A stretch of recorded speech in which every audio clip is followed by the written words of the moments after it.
Sting kind of was a little cocky and rough with guys and reckless, you know, and hurt a few guys. He hurt a few guys, you know, and things. Ricky Gibson, he hurt him, and all I remember is we go in the dressing room. Tommy Gilbert, DJ Peterson, myself, Slater used to be the booker.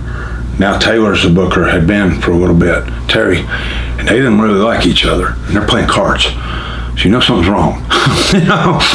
And Slater had his hands taped, and I can remember walking in, sit down, and I said, hey, Dick, hey, Terry, all that, and, you know, get down, get dressed, and start getting dressed. And I looked, and I spotted that, and I looked at Peterson. I went, and you know, his hands. I'm like, what the fuck, you know? And dude goes, yeah, it's on. Right there. We didn't know what was going on. He goes, Terry, I'll be right back. He goes in. He wasn't gone 5 minutes. He come back in the dressing room. We went out in the bathroom or something, right? Yeah.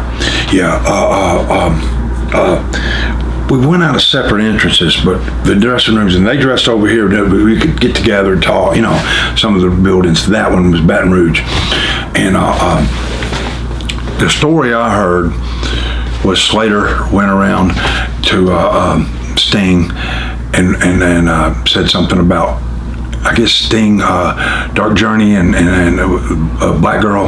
It was Slater's girlfriend. He got her in the business.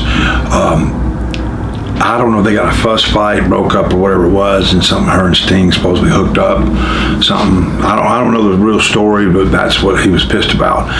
And back then, you didn't do things like that. I don't know whatever these guys do now, but you just didn't do that. You didn't. And they had heat with some of the veterans anyway, because the way they were treating the guys and stuff, but Sting, I think Dickie confronted him about it, and something, bathroom, bam, beat his ass, put his head in the toilet. Eddie Gilbert's like begging him not to kill him, you know, and Murdoch, I think Warrior just really didn't know, you know, the fact was really going on, wasn't really involved, but he was trying to stop it some way, and I think Murdoch jacked him up and put him on the wall, hooked him, you know, and had him, you know. And you look at Murdoch and look at him, you wouldn't think that happened. Dick Merkel's another. Those guys, man, like that, they didn't play. But I tell you, Sting looked like a truck hit him. He did.